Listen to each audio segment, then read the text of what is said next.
Here's a pretty cool picture of homie. No, you know what? I don't like the baggy pants on him. The baggy pants bad, the baggy white t-shirt bad, and then the freaking closed toe Birks. Nah, this is a bad fit. It's okay, but it's nothing that should have been put into teen Jacobin. See, freaking hilarious. Hasan Piker mogs the capitalist. We're just gonna keep that on screen right now. Shout out to homie Hasan. Stupid. I'm sorry, I just can't get over Hasan wearing his stupid pearls. Oh yeah, I have the issue right here too. That's right, because I'm a freaking lifetime subscriber of Jacobin magazine. I know. Socialist exposed. Okay, here we go. All right. Stream of consciousness raising? Interview by Alex N. Press. Hasan Piker talks to Jacobin about radicalization, the right, and his own place in socialist politics, which is get in there. Hasan Piker is one of the most watched political commentators in the United States, with nearly 5 million followers combined on YouTube and Twitch, the platform where he broadcasts almost every day. In recent years, the socialist streamer has been the subject of a familiar set of debates about whether his work radicalizes young viewers or simply absorbs their disconnect, about his proximity or distance from the Democratic Party, and about what it means that so much political attention now flows through privately owned platforms. What often gets obscured is just how stripped down his operation remains. Most days, Piker is alone in a room streaming for hours. Doesn't that sound familiar? He watches the news. Doesn't that sound familiar? Reacts in real time and argues with his viewers. At a moment when the influence of traditional intermediaries like parties, unions, and civic organizations has withered, this is the curious way many young people now encounter politics. We spoke with Piker as he was preparing to travel to Minnesota to cover protests against immigration and customs enforcement activity in the state. He had also recently returned from a trip to China, an experience that sharpened his sense of how distorted U.S. political narratives are when seen from the outside. Hanging over everything was Palestine and the wave of firings, blacklist, and informal punishments faced by those who have refused to stay silent about Gaza. Here's a pretty cool picture of homie. No, you know what? I'm gonna roast his fit. I don't like the baggy pants on him. The baggy pants bad, the baggy white t-shirt bad, and then the freaking closed toe Birks. Nah, this is a bad fit. It's okay, but it's nothing. It's nothing that should have been put into teen Jacobin. All right. First question. Before you struck out on your own, you worked for the Young Turks, which your uncle Cenk Uygur founded. But even before that, what first politicized you? Hasan says, my first big political moment was when Recep Tayyip Erdogan came to power in Turkey in the early 2000s, with the same type of religious populism that Donald Trump came to power with. Turkey was a relatively secular country, so I didn't like that. Then he tried to get his political cartoonists that I used to read all the time prosecuted for depicting him in the ways he did not like. Wow, doesn't that sound familiar? First of all, let's keep in mind that this administration has been the one that has been sowing distrust in the media for the last decade. And so to use this alleged distrust in the media as the reason why the FCC needs to step in and regulate is, I think, disingenuous. So again, the First Amendment protects from government interference in freedom of speech and the freedom of the press. We cannot tell the press how to report, how to make its editorial judgments in its news organization, and we should not. Now, it's important to know that Turkey jails more journalists than any other country in the world, and this is reflected in the government's policy of censorship preceding the upcoming elections. So we're here in Taksim Square, Istanbul, and the local elections are taking place this Sunday. Now, over the past month or so, several private conversations between high-ranking officials and the Turkish government have been leaked to social media. So the government is trying to stifle this communication. The Prime Minister has said he's going to take out Twitter, YouTube, and Facebook, and so far he has banned Twitter and YouTube, so everyone thinks that Facebook is next. That radicalized me on the issue of free speech. My second moment of radicalization was the impact of the global war on terrorism in the region. You're particularly hardwired against American intervention if you're from that side of the world, so that made me anti-imperialist. But what made me anti-capitalist was receiving my first U.S. healthcare bill at 18 years old. That's when I realized this is completely ridiculous. I always thought it was absurd that Americans didn't have nationalized healthcare, but receiving the bill, I was like, oh my God, this is completely unsustainable. I wonder what that bill was for. Second question. We're speaking the night before the general strike is set to take place in Minnesota. Oh man, that was a while ago then. Where ICE is currently waging war against the people of the state. There are constant reports of families being pulled from their cars, children included, and disappeared into the maze of this country's deportation machine. You're heading to the city to help give local organizations a voice. What's your analysis of the situation unfolding in Minnesota? The people out here are a different breed. The people out here are a different fucking breed, brother. When I tell you this is bone chilling, I mean it. For people who say like, oh, how do you feel? Do you feel safe? All this stuff like in the big crowds. This is the safest I feel in most circumstances. These are some of the best people, some real Americans. A lot of right-wingers will talk about high trust societies, right? A sense of community. This is a real sense of community. People trusting one another. People protecting one another. People protecting their neighbors. God, I fucking love this community, man. Holy shit. I'm about to fucking cry. Hasan said, it's pretty straightforward. The Trump administration is brutalizing and punishing a blue city and a blue state, putting the crosshairs on the minority population. This time, it's the Somali Americans. And I say Somali Americans because 90% of Somalis living in U.S. soil are American citizens, and 60% of them are natural-born citizens. There is no real reason for immigration enforcement. I personally think that civil offenses pertaining to documentation should not be treated as a major national security threat. It's pure white nativism. Third question. A lot of people view what's happening in Minnesota as the Trump administration seeing just how far they can go. Hasan says, it's a testing ground. Beyond the initial skirmishes and repression, I think they're trying to invite decentralized violence so they can justify applying the Insurrection Act or something along those lines, and then see how far they can take it. Maybe martial law. Who knows? Wow. Hasan on China. I wanted to see whether the things I read about China were true or if they were exaggerated, and to see Chinese development in real life and how the people feel about it.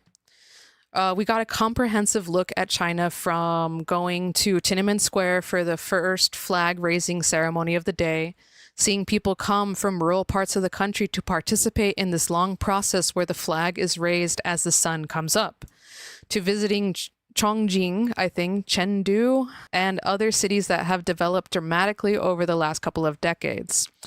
There's so much propaganda surrounding China. It's often presented as a version of the Democratic People's Republic of Korea. That's true. For a long time, there has been a multi-billion-dollar propaganda initiative that tries to demonize everything China does. I know how much of that was exaggerated or completely fake, so seeing it for myself was rewarding. For example, people talk about the social credit system all the time, but it was an experiment tested in some provinces and then stopped very quickly. It was never consequential as Americans presented it. Americans love pointing out the so-called shame cameras and the idea about your face getting blasted on a jumbotron and your social credit drops. The people I was with were aware of those stories and laughed about them. They pointed at the cameras and said, "These are the famous cameras American thinks snap photos of you and lower your social credit." One of the other things that stood out was how people perceive their government. They have much of a more positive attitude about it than we do. That's reflected in polling, and it's reflected among the people I spoke with. They've seen dramatic improvements in their material conditions over a very short period, and it's understandable why they feel that way. When talking to people, what did they want to know about the United States? Interesting. They were just excited that Americans were there. Chinese people are very social and very welcoming. It was striking. A lot of people thought we were Russian once we left Shanghai. When we told them that we were American, they got even more excited. Some were aware that the United States considers China a foreign adversary, but a lot weren't thinking about that at all. They were just excited that there were foreigners. One moment when I got stopped briefly by a cop in Tiananmen Square. It was later reported in Newsweek like it was some major altercation, but it wasn't. He just asked what was on my phone, we talked, and then he let us go. There was no detention, we kept streaming right after, but in the United States, it turns into a much larger ordeal. What was unique about the trip is that I went with content creators who didn't have strong political opinions about China. When we landed in Beijing, there were Disney vending machines selling Winnie the Pooh figurines. No way, I thought Winnie the Pooh was banned in China. I remember pointing them out immediately. Americans think Winnie the Pooh is banned in China because the memes about people being censored for comparing Xi Jinping to Winnie the Pooh. But there it was, right in the airport. Man, that's crazy. You faced a lot of vilification for being pro-Palestine. How do you deal with that?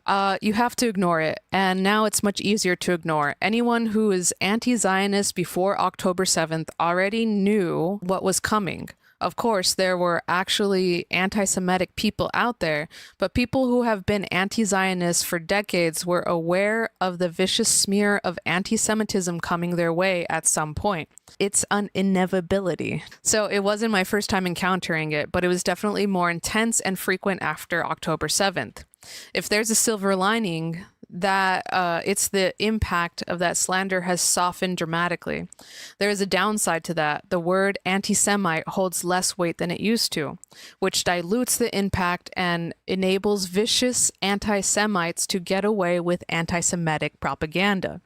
There's an entire discourse about how much anti-Semitism is permissible on the Republican side. That's right. It's like Ben Shapiro has a double standard for anti-Semitism. Jonathan Greenblatt, the head of the Anti-Defamation League, has presented me as his #1 opponent since October 7th. He has talked about me much more frequently than he has, say, about far-right-wing white nationalist Nick Fuentes. Only recently did he start talking about Fuentes, now that it's becoming a major point of contention on the right. But it's not an accident that these guys shy away from criticizing Republicans. They even sometimes defending Elon Musk, for example, doing the double Sig Heil at Trump's second inauguration. That's right. The ADL defended that and said, oh, it was just him being awkward. No, he did the double Sig Heil. But I maintain the majority position on this issue. So it's impossible for these institutions to effectively advocate deplatforming someone like me. Yep, and they've tried so many times. Okay, here's a little bit better picture of Hasan. He's a little girly pop pink. Where do you see the right going post Donald Trump? Interesting. Hasan says, it's directly tied to Donald Trump and where Donald Trump goes. If there's another election, if we have another election at all, which is more up in the air than I think people assume it is, and Trump loses, or whoever comes after Trump loses, I don't know what happens. Because there is no spiritual successor to Trumpism. It's held together by Donald Trump. Yeah, 100%. Populist. The closest I can find to a successor to Trumpism would be Tucker Carlson. And wow, didn't Tucker Carlson say that recently, this week, between the writing of this article, like Hasan pre-watch Piker called it. Tucker Carlson has been kind of flirting with running for president, I think. He said the other day, I would run for president just so I can debate Ted Cruz on the stage.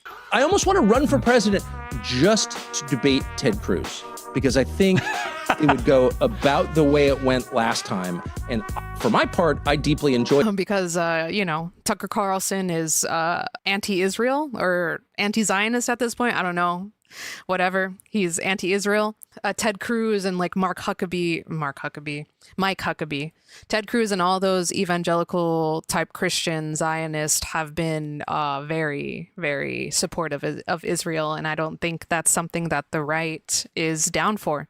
I say for the time being, because I think Tucker Carlson is still very much a descendant of a CIA agent, and not only that, but a bit of a grifter. Yeah, 100%. I don't know if he has ambitions for higher office or not, but he's the only person I see being able to hold onto Trump's space. Someone who's telegenic, charismatic, and smart enough to not step on certain landmines. Whereas JD Vance is repulsive to so many people. People are always asking whether you help or hurt Democrats. Everyone is completely fixated on the idea that a one-person media figure can save the Democrats. Yeah, no. It's the whole Joe Rogan of the left. That's because we have no robust, active political organization. We don't even have voters who believe their vote matters at all that much. It all stems from the place of powerlessness, or at least a subtle recognition of our powerlessness. The view that politics is pure spectacle and pure team sports. Yep. The media played a role in this. They see themselves as doing marketing for one side or the other. And that's why all these debates are never around what parties can do for the population, what parties can do for their votes, what parties can do for the people, or what even certain organizations can do. Instead, it's about who has better PR and who has better marketing. It's Wendy's versus McDonald's. You can't podcast your way out of the problem. Yes, there is a flood of information coming from the right, and it's important to address and combat that, but there are issues outside of that, such as the way people perceive the Democratic Party that directly revolves around its inaction or total lack of interest in addressing the economic hardships people are going through. Take healthcare, for example. There's a bipartisan consensus that healthcare has to be private, has to be in the hands of the private insurance providers. That's ridiculous, but it's the consensus of most Democrats and every single Republican. The fact that Democrats don't even enter the notion of launching an opposition to that is the reason why people just go, okay, well, there's no difference here.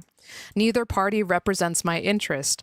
Most people are used to not having their needs met and they don't expect it anymore. That's why people like Zoran Mamdani are such a breath of fresh air for so many people. Why do you think people watch you?